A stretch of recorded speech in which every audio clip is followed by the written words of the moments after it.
శిబిరాల్లోకి వచ్చి ఒక ఎమ్మెల్యేలు కానీ ఎంపీలు కానీ మినిస్టర్లు అందరూ వచ్చి మా ప్రభుత్వం వచ్చిందంటే మీకు జీతాలు పెంచుతామని హామీ ఇచ్చినారు.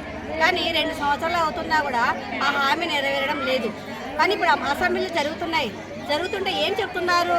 ఇంతకుముందు తెలుగుదేశం ప్రభుత్వము మేము జీతం పెంచినాము, 3000 అయింది, 3000 నుంచి 10,000 అయింది, మా ప్రభుత్వమే చేసింది ఆ జీతాలు. కాబట్టి మేము పెంచినాము, కాబట్టి ఇంక పెంచే అవకాశాలు లేవన్నట్ల ఇప్పుడు అసెంబ్లీలో జరుగుతుంది సమావేశాలు. కానీ అది న్యాయమైన పద్ధతి కాదు.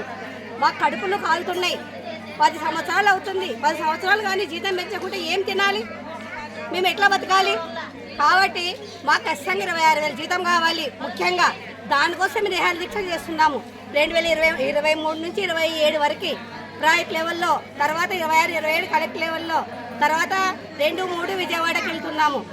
గ్యారెంటీగా మాకు 26,000 జీతం కావాలి. సంక్షేమ పథకాలు అందాలి. తర్వాత జీవోని స్కూళ్ళకి 3 సంవత్సరాల పిల్లలే తీసుకుంటున్నారు. మా అంగన్వాడీలకే స్కూళ్ళకి పంపివ్వాలి. తర్వాత మాకి మెనూ ప్రకారంగా ఇవ్వాలి. మెనూ రేటు పెంచాలి. ఒక నెల రోజులు మే నెలలో నెల రోజులు జీతము సెలవులు ఇవ్వాలి. గ్యారెంటీ కూడా ఇవ్వాలి. కానీ మాకు జీతం మాత్రము పెంచడం లేదు.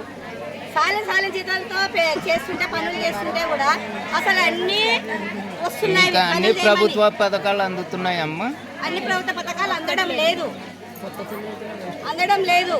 కానీ యాప్లు వస్తున్నాయి, పనులు చేయమంటున్నారు. ఏ పనైనా చేయడానికి సిద్ధంగా ఉన్నాము. కానీ మాకు జీతం పెంచాలి. జీతం పెంచకపోతే 2వ తారీఖు 3వ తారీఖు వాళ్ళు ఇచ్చిన మొబైల్లో యాప్లు అన్ని పనిచేస్తున్నాయా లేదా? మొబైల్ పని చేయడం లేదు. అవి కూడా పని చేయడం లేదు. కాబట్టి మేము ప్రభుత్వాన్ని ఒక విన్నపం అడుగుతున్నాము. ఎట్టి పరిస్థితుల్లో అది మాకు జీతం పెరగకుండా కూడా 2 నెలలు కాదు 42 రోజులు సమ్మె చేసినాం కదా. ఇప్పుడు 82 రోజులు సమ్మెకి ఖచ్చితంగా దిగుతాం మేము.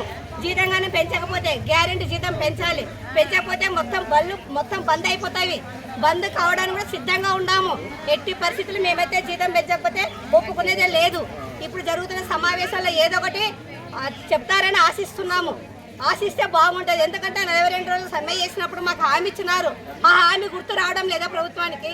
ప్రతి ఒక్క ఎమ్మెల్యే వచ్చినాడు, ఎంపీలు వచ్చినారు, రాజకీయ నాయకులు వచ్చినారు. కూటమి ప్రభుత్వం వాళ్ళు ఎంతమంది అంటే అంతమంది మా దగ్గరికి శిబిరాలకు వచ్చి మీకు జీతం పెంచుతాము, మేము హామీ ఇస్తున్నామంటే మేము ఏదో మోసపోయి ఏదో గెలిస్తే ఏదైనా వస్తుంది కదా మాకు జీతం పెరుగుతున్న ఆశతోని మేము ఓట్లు వేసినాము. వాళ్ళకి ఖచ్చితంగా వేసినారు. మా వాళ్ళు వేసినందుకు ఆ ప్రభుత్వం గెలిచింది. కాబట్టి మాకు ఖచ్చితంగా జీతాలు పెంచాలి. పెంచకపోతే మేము ఈ సమ్మెనిట్ట కొనసాగుతాము.